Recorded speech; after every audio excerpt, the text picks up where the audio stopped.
Hello friends, welcome to care Saathi. तो ये है सिटीजिन 500 टैबलेट, जिसके बारे में इस वीडियो में हम जानेंगे कि ये दवा किस काम में आती है, इस दवा के क्या उपयोग हैं, इस दवा से क्या फ़ायदे होते हैं और इस दवा के क्या साइड इफ़ेक्ट्स होते हैं, ये दवा कैसे इस्तेमाल करना होता है और ये दवा कैसे काम करती है। तो आपको इस वीडियो से पूरी जानकारी मिल जाने वाली है सिटीजिन 500 टैबलेट के बारे में, तो प्लीज़ पूरा वीडियो देखिएगा। अब आइए वीडियो के टॉपिक की तरफ बढ़ते हैं। वीडियो शुरू करने से पहले हम आपको बता दें कि ये वीडियो केवल जानकारी के लिए बनाया गया है और हम अपने वीडियो के माध्यम से किसी भी प्रकार की दवा के इस्तेमाल को लेकर के सलाह नहीं देते हैं। हम केवल वीडियोस जानकारी के लिए बनाते हैं, तो आप इस वीडियो से केवल जानकारी प्राप्त करें। और आपको किसी भी तरह की दवा का इस्तेमाल करना हो या फिर अगर आपको आपके स्वास्थ्य से संबंधित कोई समस्या हो या कोई बीमारी हो, तो उसके लिए आपको डॉक्टर से परामर्श करना चाहिए है और डॉक्टर आपको जो दवा रेकमेंड करें, जो प्रिस्क्राइब करें दवा, वही दवाएं आपको लेनी चाहिए हैं। अपनी मर्जी से, अपने मन से किसी भी तरह की दवा का इस्तेमाल करना आपके लिए हानिकारक साबित हो सकता है। आपको कभी भी अपना इलाज खुद से नहीं करना चाहिए है। तो अब आइए वीडियो के टॉपिक की तरफ बढ़ते हैं और बात करते हैं कि ये दवा किस काम में आती है। तो इस दवा का इस्तेमाल होता है दिमाग बढ़ाने के लिए। इसको हम अपनी आम भाषा में कहते हैं दिमाग बढ़ाने वाली दवा। तो इस दवा का इस्तेमाल बहुत तरह की समस्याओं में किया जा सकता है जो कि दिमाग से जुड़ी हुई होती हैं। तो दिमाग को अगर किसी भी तरह से नुकसान पहुँचे तो ऐसे में उसकी रिकवरी के लिए या फिर उसको हील करने के लिए, ठीक करने के लिए इस दवा का इस्तेमाल किया जाता है। जैसे कि स्ट्रोक में, स्ट्रोक मतलब कि लकवा या फिर जिसको हम फालिज भी कहते हैं, तो लकवा और फालिज के इलाज में भी इस दवा का इस्तेमाल होता है। और ब्रेन स्ट्रोक के जो सिम्टम्स होते हैं, जो लक्षण होते हैं, उनको कम करने के लिए और मरीज़ में सुधार पैदा करने के लिए, मरीज़ की हालत में सुधार पैदा करने के लिए इस दवा का इस्तेमाल किया जाता है। क्योंकि ब्रेन स्ट्रोक से दिमाग को नुकसान पहुंचता है। ब्रेन स्ट्रोक एक ऐसी कंडीशन होती है कि जिसमें या तो दिमाग की किसी नस में खून इकट्ठा हो जाता है, जम जाता है, जिसको हम ब्लड क्लॉटिंग कहते हैं। तो ब्लड क्लॉटिंग के चलते ब्रेन स्ट्रोक हो सकता है। तो अगर ब्लड क्लॉटिंग दिमाग के किसी हिस्से में हो जाए, मतलब दिमाग की किसी नस में हो जाए, तो उससे ब्रेन स्ट्रोक होता है। क्योंकि दिमाग की अगर किसी नस में ब्लड क्लॉटिंग हुई, मतलब कि खून का थक्का बना, उसकी वजह से ब्लॉकेज पैदा हुआ और उसकी वजह से दिमाग के किसी हिस्से को अच्छे से खून नहीं मिल पाया, जिसका मतलब ये होता है कि ब्रेन को, पूरे दिमाग को अच्छी तरह से ऑक्सीजन की सप्लाई नहीं हो पाई। तो जिस भी ब्रेन के हिस्से को ऑक्सीजन की सप्लाई नहीं हो पाती है, वो ब्रेन का हिस्सा काम करना बंद कर देता है, धीरे धीरे वो डेड होने लगता है। तो इस कंडीशन को कहा जाता है इस्केमिक ब्रेन स्ट्रोक और इसकी वजह से दिमाग को काफ़ी नुकसान पहुंचता है। तो उसकी रिकवरी के लिए, उसकी भरपाई के लिए इस दवा का इस्तेमाल होता है। हालांकि साथ में और दवाओं का भी इस्तेमाल किया जाता है ताकि ब्लॉकेज को ठीक किया जा सके, जो ब्लड क्लॉटिंग है उसको ठीक किया जा सके, हटाया जा सके। और सबसे पहले तो जो मेन कॉज होता है ब्रेन स्ट्रोक का, उसके लिए दवाएं दी जाती हैं, उसका इलाज किया जाता है। लेकिन आपको ये जानकारी होनी चाहिए है कि इसका इस्तेमाल ब्रेन स्ट्रोक के इलाज में भी होता है। मतलब कि ये दवा ब्रेन स्ट्रोक के इलाज का एक हिस्सा होती है।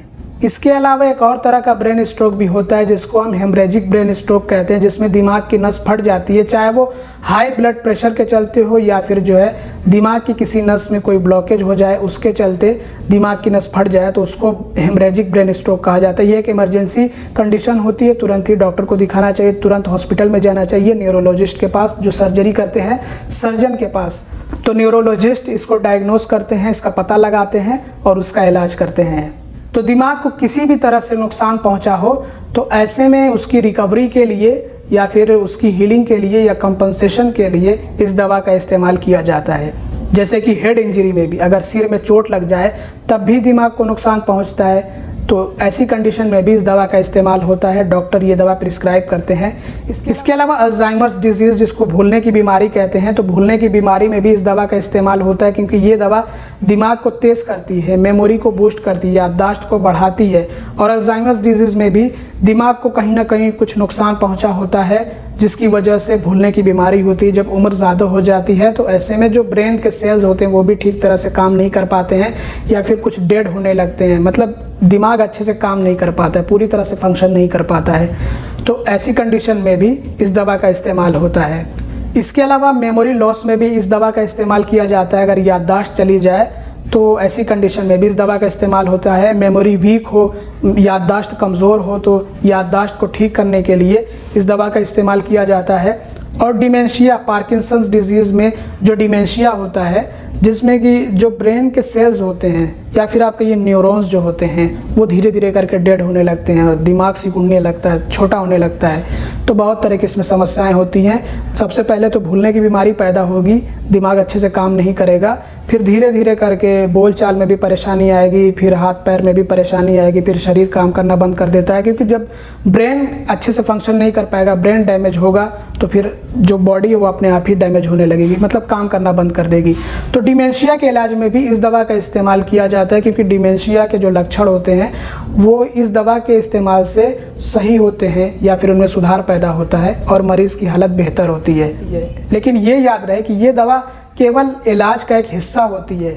तो ये दवा दिमाग में मौजूद नर्व सेल्स को ख़राब होने से बचाती है और जो नर्व सेल्स ख़राब हो चुके होते हैं उनको रिपेयर करती है, मतलब कि उनको ठीक करने का काम करती है, सही करने का काम करती है। और अब बात कर लेते हैं इस दवा के उपयोगों के बारे में कि इस दवा का उपयोग कब किया जाता है, क्यों किया जाता है, किन कंडीशंस में किया जाता है इस दवा का इस्तेमाल। तो इस दवा का इस्तेमाल होता है ब्रेन स्ट्रोक के इलाज में। ब्रेन स्ट्रोक जैसा कि मैंने आपको बता दिया, जिसको हम लकवा या फिर फालिज कहते हैं। तो लकवा या फिर फालिज में जो दिमाग को नुकसान पहुँचा होता है उसकी भरपाई करने के लिए इस दवा का इस्तेमाल होता है, ताकि ब्रेन स्ट्रोक से जो मरीज़ की कंडीशन ख़राब हुई है उसमें सुधार पैदा हो सके, ब्रेन स्ट्रोक के जो लक्षण हैं वो कम हो सके। क्योंकि ब्रेन स्ट्रोक की वजह से बहुत बार तो याददाश्त बहुत ज़्यादा कमज़ोर हो जाती है, दिमाग अच्छे से काम नहीं करता है, या फिर जो है मरीज़ अनाप शनाप बकने लगते हैं, उनको समझ नहीं आता कि क्या कर रहे हैं वो। या फिर कभी कभी को फिज़िकल सिम्टम्स देखने को मिलते हैं कि शरीर का कोई एक हिस्सा काम करना बंद कर देता है, तो उसमें भी सुधार पैदा होता है धीरे धीरे करके इस दवा के इस्तेमाल से। लेकिन इसके साथ में दूसरी दवाएं भी चलती हैं कि ब्रेन स्ट्रोक क्यों हुआ, किस कारण से हुआ, उस कारण के लिए भी दूसरी दवाएं चलती है। जैसे कि हाइपरटेंशन, मतलब हाई ब्लड प्रेशर की वजह से ब्रेन स्ट्रोक हुआ तो ब्लड प्रेशर को कम करने की दवाएं दी जाएंगी। या फिर बहुत ज़्यादा लिपिड बढ़ा हुआ है तो लिपिड को कम करने के लिए, मतलब कोलेस्ट्रॉल को कम करने के लिए दवाएँ दी जाएंगी। या फिर खून मोटा है तो खून पतला करने की दवाएँ दी जाएंगी। और अगर डायबिटीज़ है तो डायबिटीज़ की दवाएं दी जाएंगी। कोई और प्रॉब्लम हो जिसकी वजह से ब्रेन स्ट्रोक हुआ तो उसकी भी दवाएं दी जाती हैं। इसके अलावा हेड इंजरी, सिर में चोट लगने से भी दिमाग को नुकसान पहुंचता है, तो उसको रिकवर करने के लिए, उसको हील करने के लिए भी इस दवा का इस्तेमाल किया जाता है। अल्जाइमर्स डिजीज़, जिसको हम भूलने की बीमारी कहते हैं, तो उसमें भी इस दवा का इस्तेमाल किया जाता है। वो मैंने आप लोगों को बता दिया है कि अल्जाइमर्स डिजीज़ में क्या दिक्कत होती है जिसके चलते भूलने की बीमारी पैदा होती है। तो क्योंकि दिमाग को किसी न किसी तरह से नुकसान पहुंचता है तभी जो है भूलने की बीमारी होती है। और डिमेंशिया जो कि पार्किंसंस डिजीज़ की वजह से हो तो उसमें भी इस दवा का इस्तेमाल किया जाता है डिमेंशिया के इलाज में। या फिर आप कहिए पार्किंसंस डिजीज़ में इसका इस्तेमाल किया जाता है। पार्किंसंस डिजीज़ में भी जो बॉडी होती है वो कमज़ोर होने लगती है, धीरे धीरे करके बॉडी काम करना बंद कर देती है। तो पार्किंसंस डिजीज़ के इलाज में भी इस दवा का इस्तेमाल किया जाता है। और अब बात कर लेते हैं इस दवा के फ़ायदों के बारे में।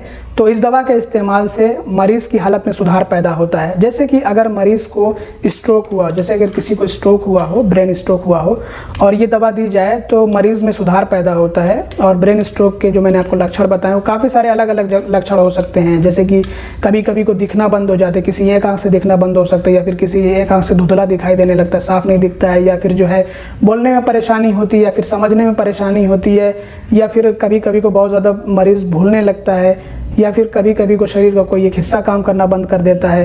तो ऐसे में बहुत ज़्यादा परेशानी आती है मरीज़ को। तो ब्रेन स्ट्रोक की वजह से होने वाली जो समस्याएं होती हैं उनको कम करने के लिए इस दवा का इस्तेमाल किया जाता है। और ब्रेन स्ट्रोक की वजह से जो मरीज़ की हालत ख़राब हुई होती है उसको सुधारने के लिए इस दवा का इस्तेमाल होता है। तो ये दवा ब्रेन स्ट्रोक के इलाज में इस्तेमाल की जाती है ताकि जल्दी से जल्दी रिकवरी हो सके और ब्रेन को जो नुकसान पहुंचा है, जो डैमेज हुआ है ब्रेन को, उसको रिकवर किया जा सके, रिपेयर किया जा सके। हालांकि कुछ डैमेजेस ऐसे होते हैं जो इरिवर्सिबल होते हैं, वो रिवर्स नहीं हो सकते हैं। लेकिन जहां तक जो नुकसान, जो डैमेजेस रिवर्स किए जा सकते हैं तो इस दवा के इस्तेमाल से वो रिवर्स करने की कोशिश की जाती है। इसके अलावा सिर में चोट लगने की वजह से भी दिमाग को नुकसान पहुँचता है, तो ऐसी कंडीशन में भी इस दवा का इस्तेमाल किया जाता है ताकि पेशेंट की जल्दी से जल्दी रिकवरी हो सके और जल्दी से जल्दी पेशेंट सही हो सके, ठीक हो सके। इसके अलावा अल्जाइमर्स डिजीज़ में ये दवा बहुत फ़ायदा पहुंचाती है, क्योंकि अल्जाइमर्स डिजीज़ में एक तो सीखने की जो स्किल होती है वो बहुत ज़्यादा वीक हो जाती है, मेमोरी बहुत ज़्यादा वीक हो जाती है। मतलब एक तरह से समझने की सलाहियत मरीज़ में बहुत कम हो जाती है। तो ये दवा मदद करती है, अल्जाइमर्स डिजीज़ के जो लक्षण होते हैं उनको कम करने में मदद करती है, और मरीज़ को अल्जाइमर्स डिजीज़ की वजह से जो दिक्कतें आती हैं उनको दूर करने में ये दवा मदद करती है, और मरीज़ की हालत में सुधार पैदा करने का काम करती है, ताकि मरीज़ के जीवन में भी सुधार पैदा हो सके और जीवन आसान हो सके। इसके अलावा पार्किंसंस डिजीज़ में जो डिमेंशिया होता है उसमें भी ये दवा फ़ायदेमंद होती है। डिमेंशिया के लक्षणों को कम करने में मदद करती है, और जो डिमेंशिया की वजह से मरीज़ की हालत में ख़राबी पैदा होती है, बहुत सारी दिक्कतों का सामना करना पड़ता है मरीज़ को, उसमें सुधार पैदा होता है कुछ हद तक, काफ़ी हद तक, या फिर आप कह सकते हैं सुधार पैदा होता है। और इस दवा का लंबे समय तक कभी कभी को डॉक्टर इस्तेमाल करने को कहते हैं, एकदम रेगुलर लेने को कहते हैं। कुछ ऐसी कंडीशंस में जो मैंने आपको बताया, जैसे कि डिमेंशिया है, या फिर ब्रेन स्ट्रोक है, या अल्जाइमर्स डिजीज़ है, तो इनमें ये दवाएं जो है रेगुलरली चलती रहती हैं लंबे टाइम तक।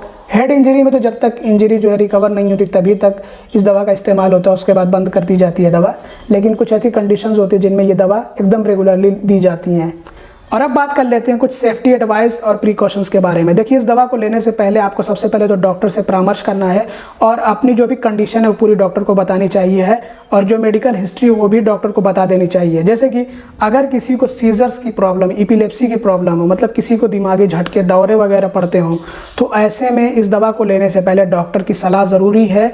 डॉक्टर अगर प्रिस्क्राइब भी करें तो डॉक्टर को इसके बारे में जानकारी देना ज़रूरी है कि आपको फिट्स आते हैं, मतलब कि झटके लगते हैं, मिर्गी के दौरे पड़ते हैं, ताकि डॉक्टर आपके लिए सही डोज लिख सकें। क्योंकि ये दवा दिमाग को बढ़ाती है, और दिमाग के इलेक्ट्रिक सिग्नल्स बढ़ने की वजह से कुछ दिक्कतें भी आती हैं, जैसे कि जो मैंने आपको बताया, झटके लगना, फिट्स, मिर्गी के दौरे पड़ना, तो दिक्कतें भी आती हैं। और कभी कभी को दिमाग बहुत ज़्यादा भी अगर चलने लग जाए तो उससे भी परेशानियां आने लगती हैं। तो उनके बारे में डॉक्टर को जानकारी होना बहुत ज़्यादा ज़रूरी है। कोई अगर मेंटल हेल्थ इशू हो, कोई मेंटल हेल्थ कंडीशन हो, तो उसके बारे में भी डॉक्टर को पता होना चाहिए है, ताकि डॉक्टर उसी हिसाब से दवा दे सके। कुछ लोगों में कपकपी की बीमारी होती है, कुछ लोगों के हाथ पैर जो है कांपते रहते हैं, और कुछ लोगों में खिंचाव की परेशानी होती है कि नसें खिंचती हैं। तो ऐसे लोगों को जानकारी दे देना चाहिए, अपने डॉक्टर को बता देना चाहिए। नहीं तो पता लगे कि दवा दे दें और दिमाग और तेज़ी से काम करने लगे, तो फिर अनकंट्रोल्ड जर्किंग हो, मतलब कि अपने आप ही झटके लगे, खिंचाव और ज़्यादा बढ़ जाए, और ज़्यादा कपकपी हो जाए। तो ऐसी कंडीशंस के बारे में डॉक्टर को बता देना चाहिए, जानकारी दे देना चाहिए है, ताकि डॉक्टर उसी हिसाब से आपके लिए ये दवा जो है लिख सकें, प्रिस्क्राइब कर सकें। और अगर डॉक्टर को लगे कि नहीं, दवा आपके लिए सूटेबल नहीं है, तो आपके लिए डॉक्टर ये दवा प्रिस्क्राइब ना करें। और जो प्रेग्नेंट लेडीज़ हैं, या फिर जो ब्रेस्ट फीडिंग कराती हैं लेडीज़, उनके लिए बिना डॉक्टरी सलाह के इस दवा का इस्तेमाल करना हानिकारक है। और अगर आपको किसी भी तरह की कोई लीवर या फिर किडनी से जुड़ी परेशानी है, तो उसके बारे में भी आपको अपने डॉक्टर से बता देना चाहिए है। और इस दवा का इस्तेमाल कभी भी अपनी मर्ज़ी से नहीं करना चाहिए, मतलब अपनी मर्ज़ी से ये दवा शुरू नहीं करनी चाहिए है, और न ही आपको अपनी मर्ज़ी से ये दवा छोड़ना है। ये दवा आपको केवल डॉक्टर की सलाह से ही बंद करना है, क्योंकि अगर आप अपनी मर्ज़ी से ये दवा छोड़ देते हैं तो हो सकता है कि आपके जो सिम्टम्स हों वो और ज़्यादा ख़राब हो जाएँ। तो इसलिए इस दवा को अपनी मर्ज़ी से शुरू भी नहीं करना, और ना ही अपनी मर्ज़ी से बंद करना है। और अब बात कर लेते हैं इस दवा के साइड इफ़ेक्ट्स के बारे में, मतलब दुष्प्रभावों के बारे में। तो हम आपको बताते रहते हैं कि एक दवा के काफ़ी सारे अलग अलग तरह के साइड इफ़ेक्ट्स हो सकते हैं, क्योंकि जो दवाएं होती हैं ना, वो हर अलग अलग व्यक्तियों पे अलग अलग तरह से काम करती हैं, और सबकी बॉडी अलग अलग तरह से दवाओं को लेकर के रिएक्ट करती है। तो इसलिए जो एक दवा के साइड इफ़ेक्ट्स होते हैं वो काफ़ी ज़्यादा हो सकते हैं। मतलब कुछ ऐसे साइड इफ़ेक्ट्स जो कि कॉमन हो, कुछ ऐसे हों जो अनकॉमन हो, मतलब कम लोगों में पाए जाएं, कुछ ऐसे हों जो कि रेयर हो, बहुत ही कम, रेयरली किसी में पाए जाएं। तो इसलिए साइड इफ़ेक्ट्स को अगर हम एक एक करके, बारी बारी करके सारे साइड इफ़ेक्ट्स को जानने की कोशिश करें, तो उसके लिए बहुत लंबा वीडियो चाहिए है, और हम इस वीडियो को लंबा नहीं करना चाहते हैं। तो इसलिए हम कॉमन साइड इफ़ेक्ट्स के बारे में बात करेंगे, जो आम तौर पर इस दवा के इस्तेमाल से पाए जाते हैं, देखने को मिलते हैं। तो आइए हम कॉमन साइड इफ़ेक्ट्स के बारे में बात करें, और आपको ये बता दें कि ये जो साइड इफ़ेक्ट्स होते हैं ये टेम्परेरी होते हैं, और टाइम के साथ चले जाते हैं धीरे धीरे करके। जैसे जैसे आपकी जो बॉडी है वो दवा के साथ एडजस्ट करती रहती है, वैसे वैसे धीरे धीरे करके साइड इफ़ेक्ट्स गायब होते रहते हैं। लेकिन अगर आप में कोई साइड इफ़ेक्ट बना रहे, या फिर आप साइड इफ़ेक्ट्स को लेकर के चिंतित हों, तो ऐसे में आप अपने डॉक्टर से बात कर सकते हैं। तो अब आइए बात कर लेते हैं कॉमन साइड इफ़ेक्ट्स, यानी कि आम दुष्प्रभावों के बारे में। तो जैसे कि डिक्रीज्ड ब्लड प्रेशर कम हो सकता है इस दवा के इस्तेमाल से। इसके अलावा एरिथमिया, यानी कि इर्रेगुलर हार्ट बीट्स, जो हार्ट बीट्स हैं, जो दिल की धड़कनें होती हैं, उनमें इरेगुलरिटी आ सकती है, मतलब कि असामान्य हो सकती है दिल की धड़कन। स्टमक पेन, पेट दर्द हो सकता है। डायरिया यानी कि दस्त हो सकता है। इंसोम्निया यानी कि सोने में परेशानी हो सकती है। रैश यानी कि खुजली हो सकती है। इसके अलावा पेरिफेरल न्यूरोपैथी, इसमें क्या होगा कि टिंगलिंग या फिर नम्बनेस महसूस हो सकता है हाथ या फिर पैरों में। टिंगलिंग मतलब कि झुनझुनी जैसा महसूस होना, और नम्बनेस मतलब कि सुन्नता महसूस होना। तो ऐसा हाथ पैर में महसूस हो सकता है। और ऐसा क्यों हो सकता है? तो ऐसा ब्लड प्रेशर कम होने की वजह से हो सकता है। तो ये थे इस दवा के कुछ कॉमन साइड इफ़ेक्ट्स। और अब बात कर लेते हैं कि इस दवा का इस्तेमाल कैसे करना होता है, ये दवा कैसे इस्तेमाल की जाती है। तो जैसा कि आप लोग जानते हैं कि ये टैबलेट है, तो टैबलेट को पानी के साथ में निगलना होता है, और बेहतर यही होता है कि हम खाने के बाद इस दवा को लें। लेकिन इसकी जो डोज़ है, मतलब कि खुराक है, वो डॉक्टर द्वारा तय की जाती है, क्योंकि सभी पेशेंट के लिए इसकी डोज़ एक जैसी नहीं हो सकती है। तो पेशेंट की कंडीशन को देखते हुए डॉक्टर पेशेंट के लिए, अलग अलग पेशेंट के लिए इसकी अलग अलग डोज प्रिस्क्राइब कर सकते हैं। तो ये याद रखना चाहिए आपको कि जो डॉक्टर होते हैं वो सबसे पहले तो पेशेंट की कंडीशन देखते हैं, और क्यों ये दवा जो है चल रही है, क्यों डॉक्टर ये दवा प्रिस्क्राइब कर रहे हैं, मतलब कि किस कारण इस दवा का इस्तेमाल करना है, इसको ध्यान में रख करके इसकी डोज तय की जाती है। और ड्यूरेशन भी डॉक्टर द्वारा तय किया जाता है, मतलब कि अवधि जो होती है इसकी, कि कितने समय तक, कितने दिनों या फिर कितने महीनों तक इस दवा का इस्तेमाल करना है, ये भी डॉक्टर द्वारा ही तय किया जाता है, मरीज़ की कंडीशन को देखते हुए या फिर मरीज़ की जो भी जैसी परेशानी, जो समस्या, उसको देखते हुए ये डॉक्टर द्वारा तय किया जाता है। तो सबके लिए क्योंकि डोज और ड्यूरेशन एक जैसा नहीं हो सकता है, इसलिए हम जनरलाइज नहीं कर सकते इसको, और ना इसके बारे में हम बता सकते हैं कि इसकी कितनी डोज और कितनी ड्यूरेशन तक ये दवा लेनी होती है। लेकिन आमतौर पर ये देखा जाता है कि इसकी 2 टैबलेट दिन भर में लिए जाने की सलाह दी जाती है, मतलब कि आप ये कह सकते हैं कि 24 घंटे में 2 टैबलेट, एक सुबह में खाने के बाद और एक रात में खाने के बाद लिए जाने की सलाह दी जाती है। कभी कभी को सिर्फ एक ही टैबलेट प्रिस्क्राइब करते हैं, जो कि रात को सोने से पहले खाने के बाद लिए जाने की सलाह दी जाती है। और अब बात कर लेते हैं कि ये दवा कैसे काम करती है। तो सिटीजिन 500 जो टैबलेट है, इसमें है सिटीकोलिन, जो कि 500 mg में है। आप जैसा कि यहाँ पे पढ़ सकते हैं, यहाँ पे बड़ा बड़ा तो यही लिखा हुआ है सिटीकोलिन, और यहाँ पे बताया गया है कि ये 500 mg में है। तो ये दवा कैसे काम करती है? तो ये एक नर्व प्रोटेक्टिंग मेडिसिन है, मतलब कि नर्व को बचाने वाली दवा है। ये नर्व सेल्स को नरिश करने का काम करती है, मतलब नर्व सेल्स को पोषण देने का काम करती है। तो ये जो दवा है, ये दिमाग में 2 ऐसे केमिकल्स को पैदा करती है जो कि नर्व सेल्स को डैमेज होने से बचाते हैं और नर्व सेल्स के सर्वाइवल को इम्प्रूव करने का काम करते हैं। तो एक है फोस्फेटाइडल कोलिन और एक है एसिटाइल कोलिन। तो ये दवा, ये 2 केमिकल दिमाग में पैदा करने का काम करती है, जिससे कि जो नर्व सेल्स होते हैं वो ख़राब नहीं होते हैं, उनको प्रोटेक्शन मिलती है, डैमेज होने से वो बच सकते हैं, और उनके सर्वाइवल में भी इम्प्रूवमेंट आता है, मतलब कि उनकी उत्तरजीविका में सुधार पैदा होता है। इसके अलावा ये दवा नर्व डैमेज के पास जो फ्री फैटी एसिड का बिल्डअप होता है, मतलब फ्री फैटी एसिड बनने लगते हैं जहाँ पे नर्व डैमेज होता है वहाँ पे, तो ये दवा उन फ्री फैटी एसिड के बिल्डअप को कम करने का काम करती है।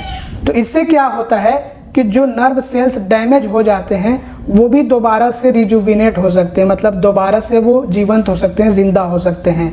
तो ये दवा एक तो नर्व सेल्स को डैमेज होने से रोकती है, बचाती है, और दूसरे जो नर्व सेल्स डैमेज होते हैं उनको भी ठीक करने का, उनको रिपेयर करने का काम करती है। तो इस तरह से ये दवा काम करती है, जिससे कि हमारा दिमाग अच्छे से काम कर सके, अच्छे से फंक्शन कर सके, हमारे ब्रेन फंक्शन को इम्प्रूव करने में ये दवा बहुत ज़्यादा हेल्प करती है। तो दोस्तों, ये थी पूरी जानकारी सिटीजिन 500 टैबलेट के बारे में। उम्मीद करता हूं कि ये वीडियो आप लोगों के लिए हेल्पफुल और इन्फॉर्मेटिव रहा होगा। अगर आपको वीडियो पसंद आया हो तो ज़रूर से लाइक कर दीजिएगा, चैनल को सब्सक्राइब ना किया हो तो सब्सक्राइब भी कर दीजिएगा, और इस वीडियो को ज़्यादा से ज़्यादा शेयर करिएगा। Thanks for watching, bye bye.